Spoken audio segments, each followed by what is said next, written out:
Bonjour à tous et bienvenue sur la chaîne de la Fée du Tri. Sur cette chaîne, si tu ne connais pas, tu vas retrouver plein d'astuces de rangement, d'organisation, mais je parle aussi de spiritualité et d'écologie. Si ce n'est pas encore fait, je t'invite à cliquer juste en dessous pour t'abonner et pour me soutenir. A tout de suite.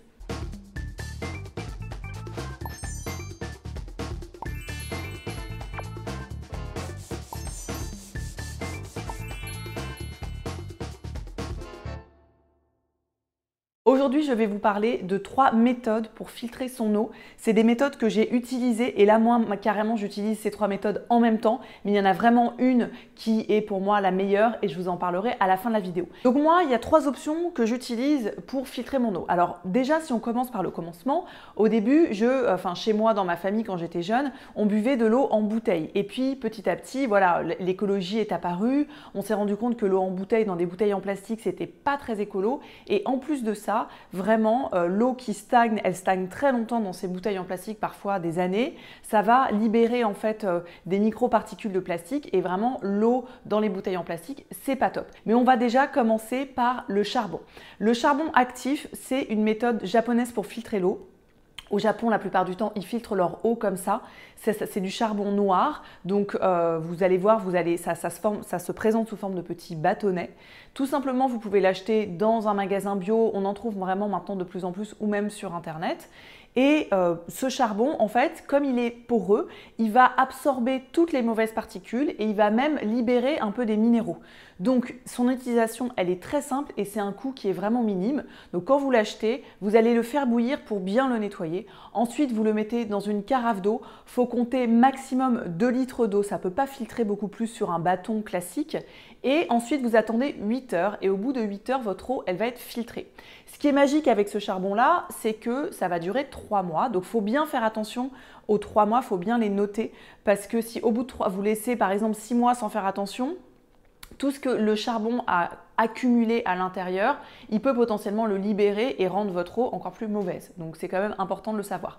Au bout de 3 mois, quand vous avez fini son utilisation, vous allez le faire bouillir et vous pouvez de nouveau le réutiliser pour 3 mois. Vous pouvez l'utiliser 2 fois 3 mois, donc pendant 6 mois. Et honnêtement, c'est un coût qui est vraiment très très bas. Alors moi, j'utilisais ça au tout début. Ça fait très longtemps que j'utilise du charbon. J'en mets dans mes gourdes, typiquement si je dois remplir mon eau quelque part et que je ne suis pas chez moi.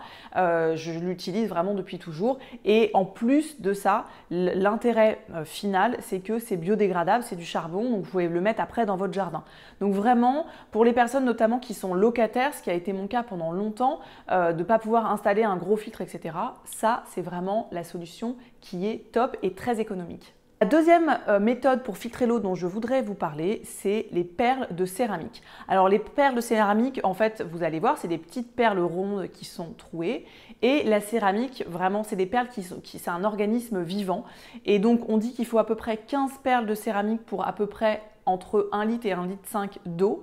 Et l'intérêt de ces perles, c'est la même chose que le charbon, c'est qu'elles vont absorber tout ce qui est mauvais dans l'eau. Alors évidemment, comme le charbon aussi, c'est pas un filtre extrême, c'est-à-dire que ça va pas filtrer les hormones ou des petites microparticules qu'on va retrouver dans l'eau. Là, il faut des filtres un petit peu plus poussés, mais ça élimine déjà énormément et c'est vraiment c'est vraiment mieux que rien.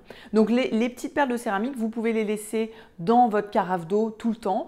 A priori, et j'ai pas trouvé beaucoup d'informations sur internet là-dessus, a priori, ça se garde pour toute une vie et il n'y a pas besoin de les changer. Donc ce qui est un vrai avantage par rapport au charbon. Après, il n'y a pas eu vraiment d'études poussées là-dessus, ni de preuves sur son efficacité, mais honnêtement, moi c'est la deuxième solution que j'ai utilisée. Donc en fait, ce que je fais, c'est que je mets du charbon et les perles de céramique.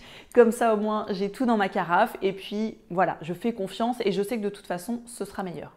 Et enfin, la troisième solution qui pour moi est vraiment la meilleure, mais c'est un petit investissement, donc j'ai mis du temps à l'acheter, c'est le Berkey. Donc le Berkey, vous pouvez le voir là juste derrière moi. C'est un grand filtre à eau. Donc ce qui est intéressant, c'est sa contenance.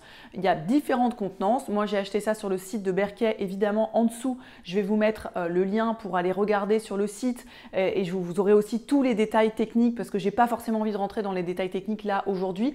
Mais c'est c'est le filtre le plus puissant, enfin pour moi, qui est le plus intéressant parce qu'il y a plein d'avantages. Donc encore une fois, ce qui est intéressant, c'est la contenance du haut.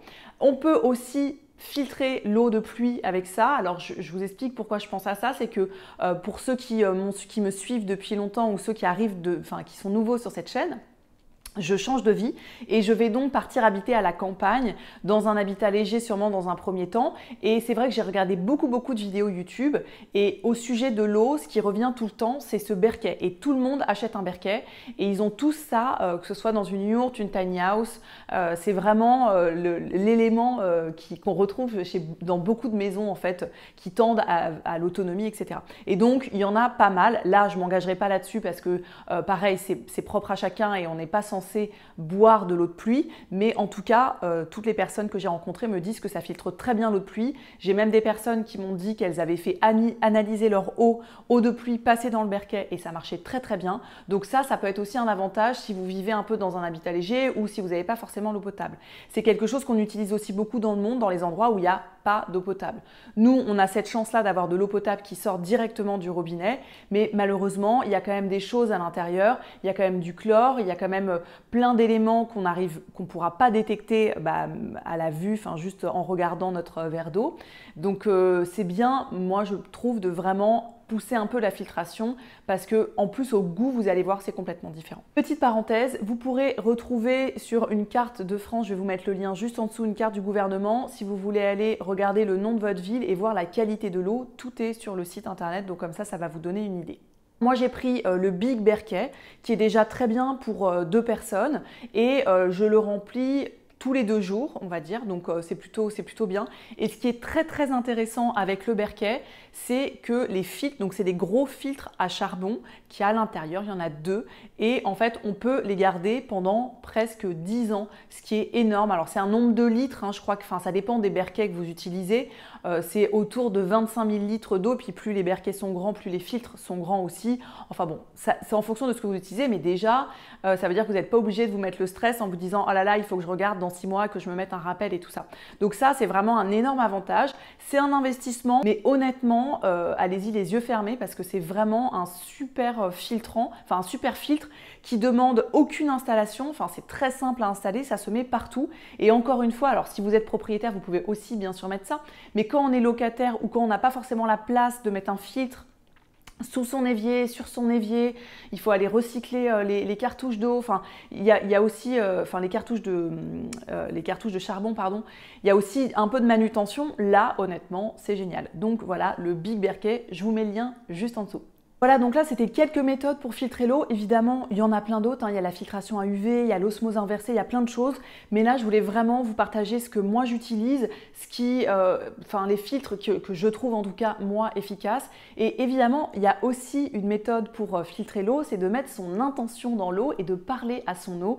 Et pour ça, je vous invite à aller regarder un documentaire russe qui est sorti en 2010, qui s'appelle Le pouvoir de l'eau et qui est absolument génial. Moi, je m'en souviens encore comme si c'était hier et ça donne aussi une autre vision sur l'eau et sur la façon dont on peut traiter notre eau, une version un petit peu plus spirituelle, on va dire. N'hésitez pas à me mettre juste en dessous, vous, qu'est-ce que vous utilisez pour filtrer votre eau? Est-ce que vous continuez à boire de l'eau en bouteille? Est-ce que vous faites l'eau du robinet?